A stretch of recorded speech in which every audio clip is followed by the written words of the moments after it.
Jayam Vishnupad Paramahansa Padavajikachara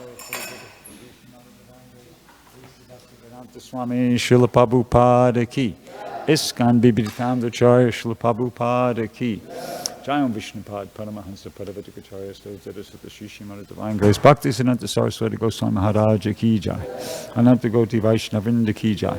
Namacharya Srila Haridas Thakur ki jai. Prem Sikaho Shri Krishna Chaitanya Prabhu Nityananda Shri Advaita Giridhar Shivasati Gaura Bhaktivinoda ki jai. Shri Shri Radha Krishna Gopinath Shamakunda Radhakunda Giri Govardhan ki jai. Vrindavan Dham ki jai. Navadvip Mayapur Dham ki jai. Ganga Jamunamaya ki jai. Tulasi Devi Maharani ki jai. Samaveda Bhaktivinoda ki jai. Harinam Sankirtana ki jai. Brihat Madanga ki jai. All glories to the assembled devotees. All glories to the assembled devotees. All glories to the assembled devotees. All glories to Shri Shri Guru Ganga. All glories to Srila Prabhupada.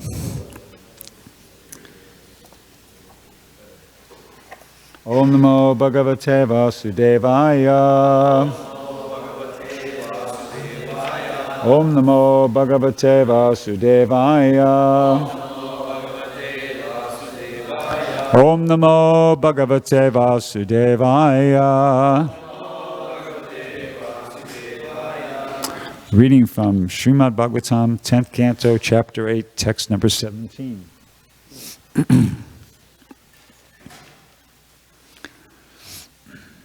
Puranena Vrajapate. Puranena Vrajapate. Sadavo Dasyu Pidita. Sadavo Dasyu Pidita.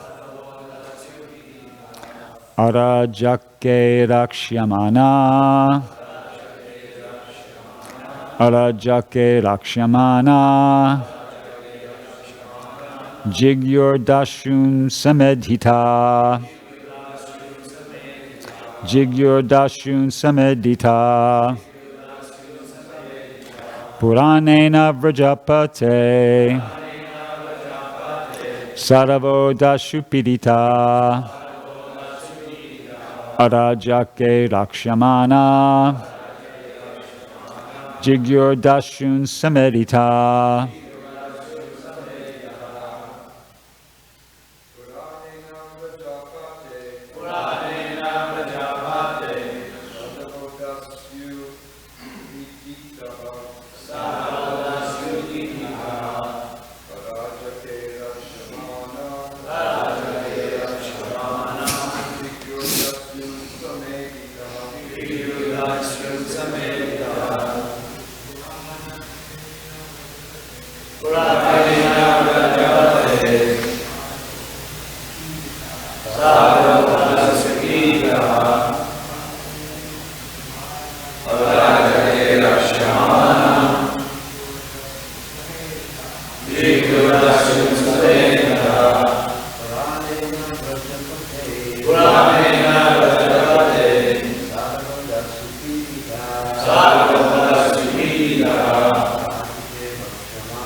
Vaishnavis.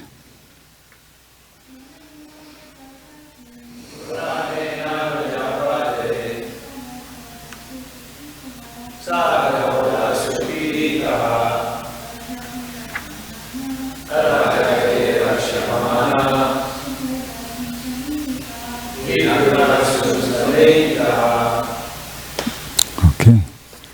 Pura, formally. Anena, by Krishna. Vrajapate, O King of Vraja. Sadava, those who were honest. Dasyupidita, being disturbed by rogues and thieves. Arajake. When there was an irregular government,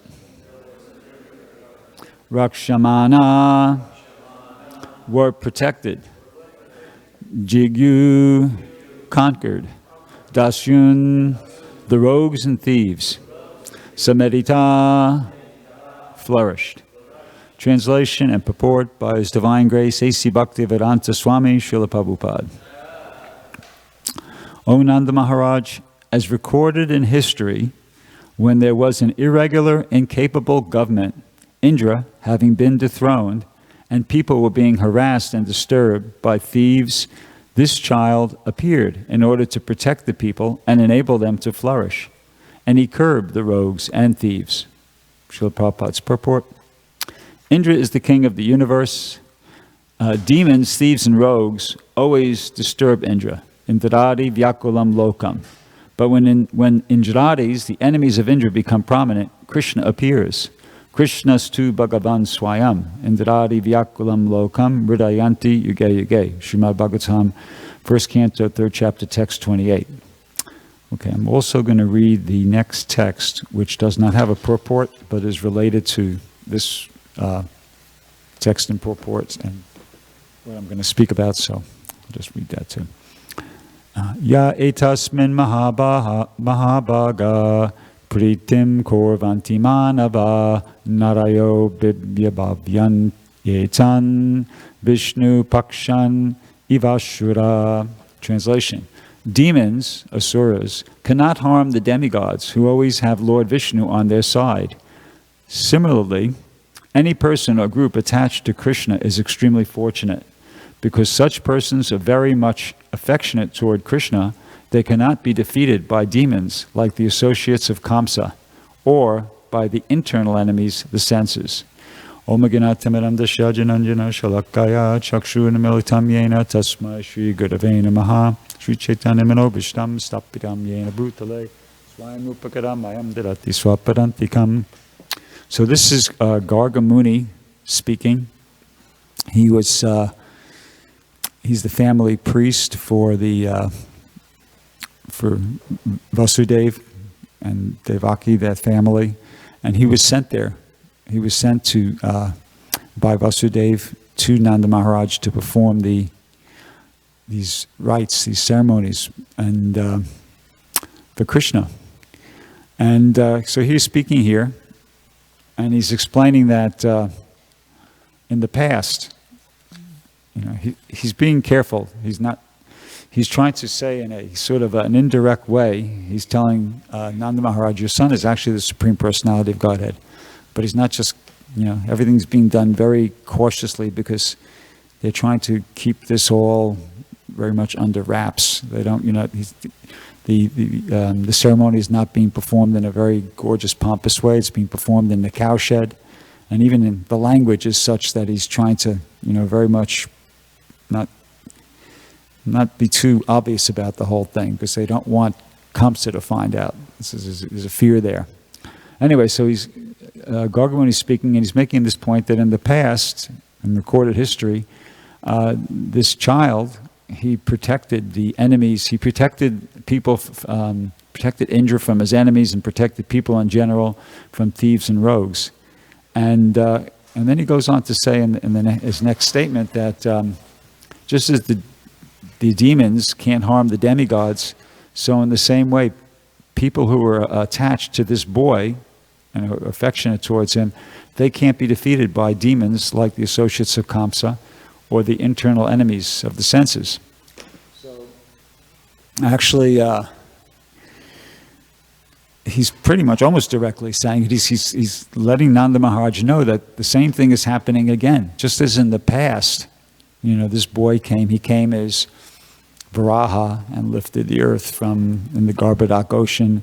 He came as Nrsingadev and he protected Prahlad Maharaj and practically the entire universe who was being harassed by Hiranyakasipu.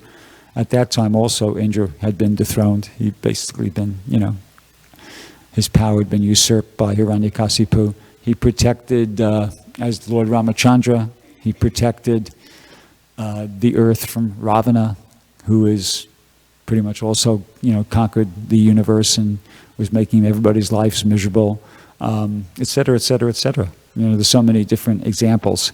And basically the same thing is happening here, that Krishna has come, and Kamsa is there. He's already taken over power from his father, Ugrasena, and he has all these different demon-like associates. We've heard of a few of them already: Putana, Trinavarta, etc., etc. So, and there's more to come. So he's making the point that anybody who becomes affectionate towards this boy, Krishna, this child, Krishna, he won't be able to be defeated by these demons, the associates of Kamsa. Krishna will give them protection. So in his next verse, he says, you should all raise this child very carefully and cautiously for that reason. So, so that's exactly what's happening here in this particular time with the birth of Krishna, because it's described elsewhere in the Mahabharata. It's described how in Treta Yuga, in this particular cycle of millenniums, the Treta Yuga and the Dwapara Yuga overlap. Usually it's Satya Yuga, Dwapara Yuga, Treta Yuga, Kali Yuga. Actually, Dwo means 2, Treta means 3.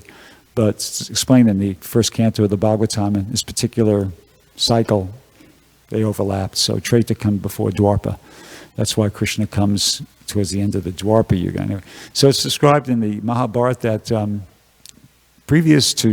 prior to Krishna's coming, going back, doesn't say give an exact amount of time, but the earth was enjoying prosperity and flourishing. Things were going really good. But simultaneously, in other parts of the universe, there was a struggle between the Indra, the demigods, and the Asuras, which is pretty much always going on. There's always tension between those two camps, the Devas and the Asuras. Actually, they're from the same family, originally. They're both, all the Asuras are actually offspring or descendants from 2 of Kashyapa Muni's wives. One's name is Diti, and Diti was actually the mother of Hiranyakasipu and Hiranyaksha, and Danu.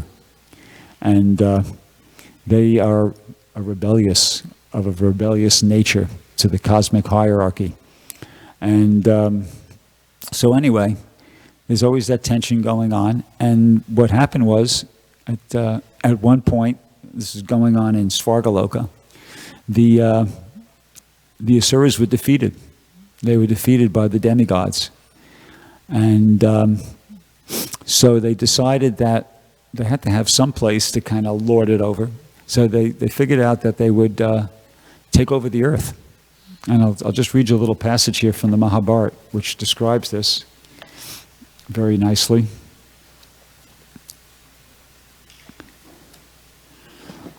Okay, so this is the sage Vaisampayana. Is that another name for Vyasadeva? Vaisampayana. Anyway, it's the sage Vaisampayana. He's addressing King Janamejaya. And he says, O best of monarchs, just as humankind was flourishing, powerful and demoniac creatures began to take birth from the wives of earthly kings. Once the godly Adityas, who administer the universe, fought with their wicked cousins, the Daityas, and vanquished them. Bereft of their power and positions, the Daityas began to take birth on this planet, having carefully calculated that they could easily become the gods of the earth, bringing it under their demonic rule. And thus it happened, O Mighty One, that the Asuras began to appear among different creatures and communities. So that's what was going on. And they did that, somehow or another they had a way, they knew the technology or whatever, they knew how to do that, to take birth within the wombs. And there was no war or anything like that. They just took birth as the offspring of the rulers, and they became the next rulers. And then and what's his name? Kamsa was a perfect example of how it worked. He took birth as the son of Ugrasena, and then when the time was right, he just nudged him out of there. He just, got rid of Ugrasena and imprisoned him, and he became the ruler. So that was happening. That wasn't an isolated incident. That was the general way they operated. So they took over. And then it goes on to describe, says, as these demonic creatures continued to take birth on the earth herself could not bear the weight of their presence. Having fallen from their positions in the higher planets, the sons of Diti and Danu thus appeared in this world as monarchs, endowed with great strength and in many other forms. They were bold and haughty, and they virtually surrounded the water-bounded earth, ready to crush those who would oppose them. They harassed the teachers, rulers, merchants, and workers of the earth, and all other creatures. Moving about by the hundreds and thousands, they began to slay the earth's creatures, and they brought terror to the world. Unconcerned with the godly culture of the Brahmins, they threatened the sages who sat peacefully in their forest ashrams, for the so-called kings were maddened by the strength of their bodies. So that was what was going on prior to Krishna's taking birth. And so that's a little background, to the story. And what happened? What was, how did, the residents of the earth or the guardians of the earth respond to that? Well, that's the beginning of the Krishna book. That's the very first paragraph of the Krishna book. Prabhupada says, once the world was, this is, paraphrasing the Bhagavatam, once the world was overburdened by the unnecessary defense force of different kings. That's what we just heard about. We heard about where those kings came from. They were actually these demons from the, Svargaloka, who had been defeated by the demigods, and now, were trying to take over the earth, who were actually demons, but were posing themselves as the royal order. So that's gives us a further insight into what this, that's that sentence there. At that time, the whole world, the whole world became perturbed, and the predominating deity of this earth, known as Bhumi, went to see Lord Brahma to tell of her calamities due to the demoniac kings. Bhumi assumed the shape of a cow and presented herself before Lord Brahma with tears in her eyes. She was bereaved and was weeping just to invoke the Lord's compassion. She related the calamitous position of the earth, and after hearing this, Lord Brahma became much aggrieved, and he at once started for the ocean of milk, where Lord Vishnu resides. Lord Brahma was accompanied by all the demigods, headed by Lord Shiva, and Bhumi also followed. Arriving on the shore of the milk ocean, Lord Brahma began to pacify Lord Vishnu, who had formerly saved the earthly planet by assuming the transcendental form of a boar. So apparently this is kind of like the way it works. The demigods got together, and they go to Lord Vishnu to get help. I don't know why Lord Brahma didn't just handle these things himself, but he's certainly powerful enough. It's described how Lord Brahma is way more powerful than all the other demigods. He's kind of like in a category all of his own, but I guess that's not his role. He doesn't get involved. Just like in that battle between Lord Krishna and Banasura. Lord Shiva took the side of Banasura along with his sons Kartikeya and Ganesh. They were all fighting on the side of Banasura, and Krishna was there with his sons and everything. They're fighting against him. And it's described there in the Krishna book that Lord Brahma and the other sages, they were there in the airplanes and they were observing. So Lord Brahma doesn't get involved. I guess, that's not his role. He's more like a sage, or the great, the great sage. And so in any event, they go to Lord Vishnu, and they did the same thing basically with Ravana, to get rid of Ravana. And they asked, okay, please help us. We're, in a really bad... And Lord Vishnu said, okay, yeah, I will. And his instruction was that I'll come, I'll descend. And, to fix up this situation. And I want all the demigods, that you should take birth to assist me in my mission. Or expand, you send your expansions, or, make some arrangement to be there and assist me in my mission. So that's the Pandavas. The Pandavas are part of that arrangement. And it's interesting, this verse is talking about the enemies of Indra, and Arjuna, who, is one of the heroes of the Mahabharata, and he was actually the son of Indra with Kunti, before she was married. And so in this way, it's actually, this is, it's kind of like the war that are constantly going on between the demigods and the asuras in Svargaloka. The whole thing was reenacted 5,000 years ago here on earth, during the time when Lord Krishna appeared. That was actually what was going on. And it came to a head with the Battle of Kurukshetra, which was, when they were kind of like all assembled there. Although when you read the Krishna book, there's a lot of big battles all throughout the Krishna book where Krishna's wiping out all sorts of large numbers of asuras. But I think the Battle of Kurukshetra is certainly like right up there among them, if not the topmost. And I think there's one figure, if I'm remembering correctly, 640 million people were killed, or soldiers. They were Kshatriyas or assisting the Kshatriyas, or within 18 days. That's a lot. That's a lot. So, Krishna just kind of made that arrangement. His mission was to deliver the pious, annihilate the miscreants. So he kind of arranged to, I'm not going to annihilate them all at once. They all come together at this Battle of Kurukshetra, and pretty much everybody, except for the Pandavas, and not a lot of people survived that battle. So so that was a reenactment of this, war that's always going on, struggle between the Devas and the Asuras. But in the process, something really good came of it. Aside from the annihilation of the miscreants, the Bhagavad Gita was spoken. The Bhagavad Gita was spoken. And, so Krishna took this opportunity to also impart some important spiritual instruction to human society. He gave us the Bhagavad Gita. So here in the, today's verse, Garga Muni, he's instructing, the cowherd men. He's telling them, I think in Saturday's verse, he explained to them, this child will always act auspiciously for you, and by his grace only you will surpass all difficulties. And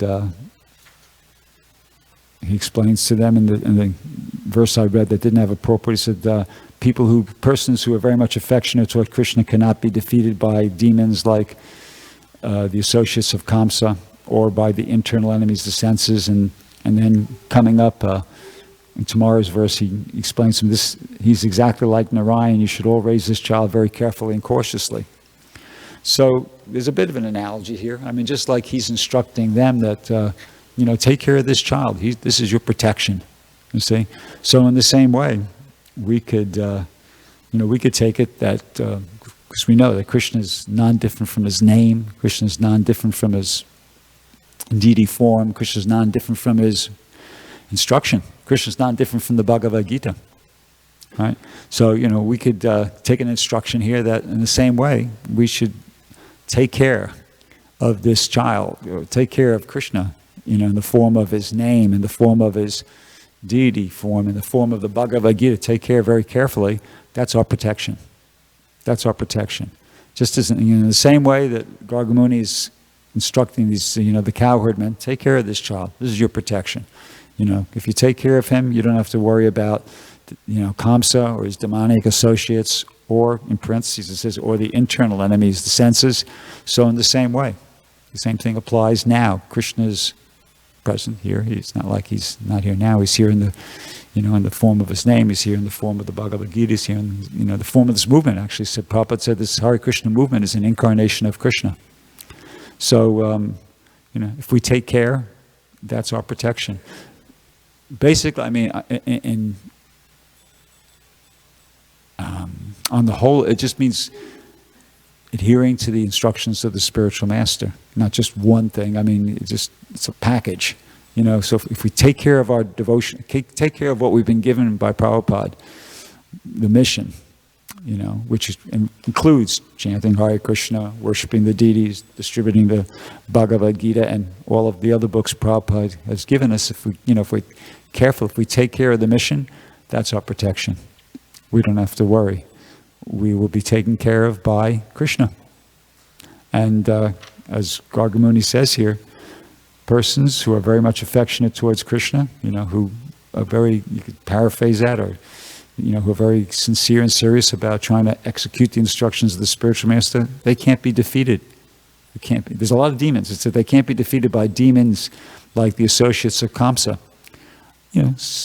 One could argue that a similar situation exists on the earth today. There's a lot of demons, like but previously, maybe smaller, but there's certainly a lot of them. Or the internal enemies of the senses.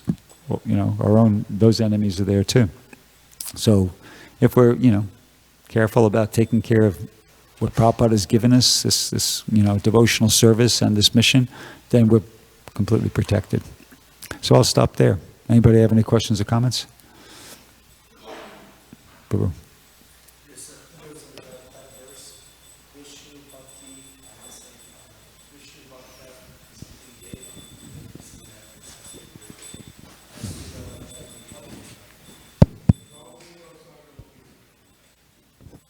Thank you, Prabhuji. I didn't know the rest of it. But yeah, I mean, the devotees of Vishnu are the Devas, devotees of Krishna, and the rest are Asuras. They're not following the... Yeah. And that also extends, it can also extend like, those who are also sincere followers of God out there trying to stick to their scriptures, and provided it's bona fide, their scriptures are bona fide and they're devoted. And then those who are not, like it says in the 16th chapter of the Bhagavad Gita that the Asuras are defined as Asuras or demons just because they don't they don't accept the authority of the scripture, they don't follow it. So just wanted to comment, that's all. That's a comment.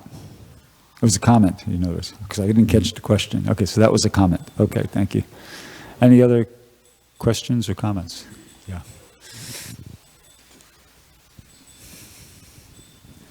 Srivas Prabhu and then Hi, Prabhu.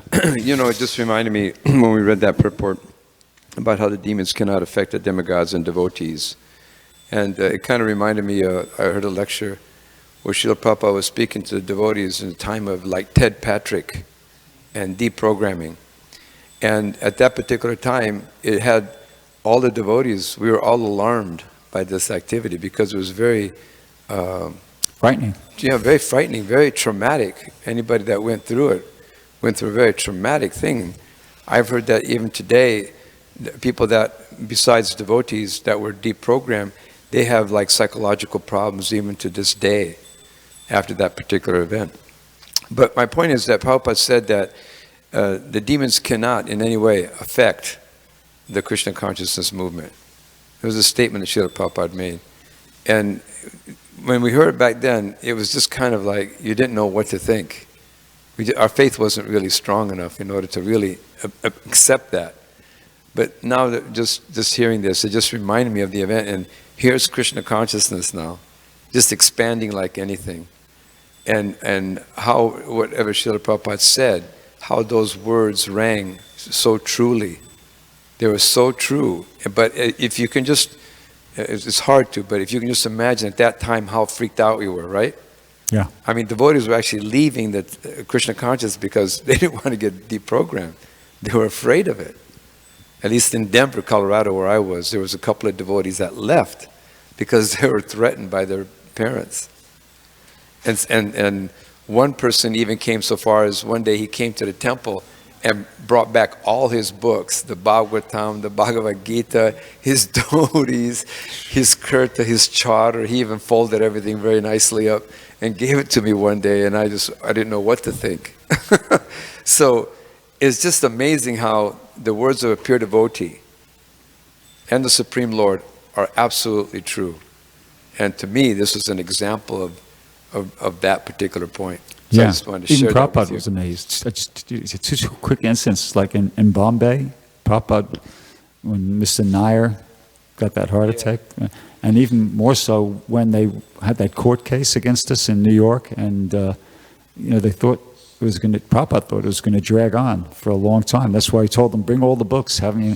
But it was over the same day, and Prabhupada was elated. He was delighted, and how they. And he gave the credit to Krishna. He says, just see how wonderful Krishna is. And just one day, Krishna, got this case thrown out of the court like that. So, yeah. There was that famous quote by Prabhupada going down the elevator in New York, Manhattan, where Srila Prabhupada came out and he said that I'll fight these demons till my last breath. So that is really the position of a devotee. We do have to fight these kind of situations till our last breath. And because Krishna is on our side, we shouldn't be like freaked out. We should just simply execute our service. We'll emerge victorious. That's the Archdeacon. Hare Krishna. I just wanted to go back to Neela Madhava's statement because it can be a little bit of a wet blanket on the preaching effort. Yes, we should see broadly. Obviously, the devotee has to see that everybody is ultimately servant of Krishna, just in a fallen condition. But when you're dealing with people from other religious paths, you have to be ready to educate them. If you're thinking that they're okay just because they belong to some religion, then why are you approaching them to give them a book? You see? So Prabhupada made the point of showing them that they were wrong. You're not even Christians, because Christ says don't kill, you would challenge them that you're not following properly. Don't pat yourself on the back that you're a devotee, a deva, just because you're following some religion. Prabhupada said, no, what do you know about God? Who is God? What do you know about him? Yeah, thank you. So we have to take that mood when we go out. That yes, on one level, yes, we accept everybody who's trying to approach God as being in at least the right category.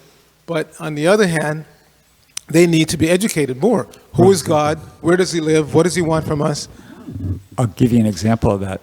We have to be, I was too embarrassed. I didn't really understand what you were saying, but I was too embarrassed to ask you to repeat it. But thank you, Archita.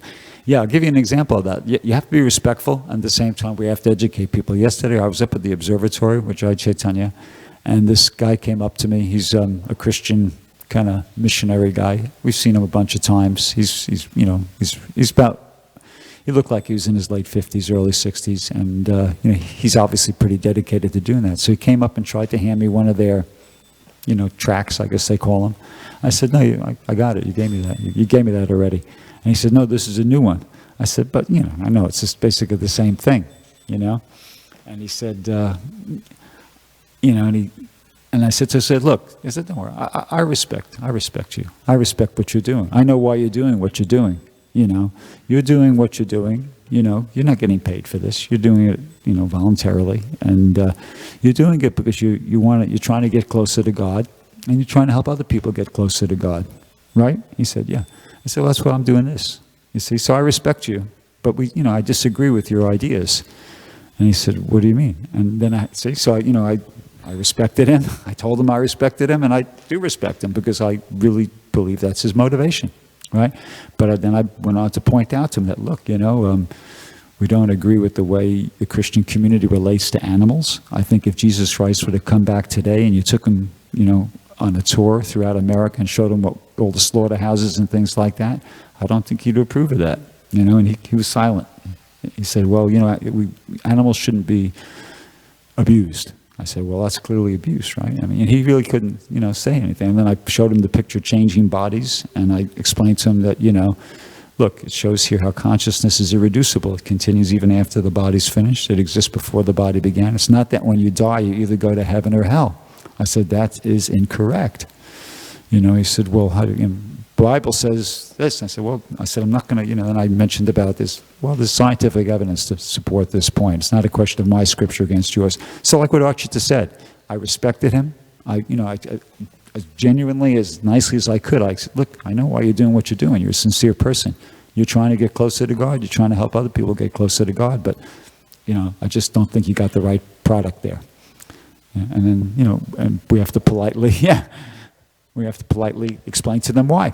And we have to be educated enough ourselves to be able to give them specific examples. And I felt it was effective because, he listened. He listened. And he didn't kind of like get all agitated, and he just, he understood I was making some sense. So, it was good.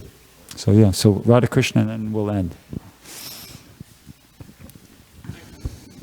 Thank you, as always, beautiful classroom. You mentioned something that I had not heard, and it was interesting, about Dwapara Yuga and Treta Yuga being overlapped or reversed. Reverse, yeah. I think the Bhagavatam uses the word overlap, but yeah, reverse. Yeah, can you expand on it? What Can I explain about that? Nope. Can you expand? No. Okay. I cannot. And I've asked people about it, and I've never. So it's part of Krishna's pastime that when he appears, this thing happens? It doesn't. Prabhupada doesn't give an explanation in the purport in the Bhagavatam. He just states that it did happen, but he doesn't explain. To the best of my knowledge, Archta? Yeah, I've never got an explanation. Never heard an explanation for that. So sorry about that. Right, Grantaraj Srimad Bhagavatam ki jai, Srila Prabhupada ki jai.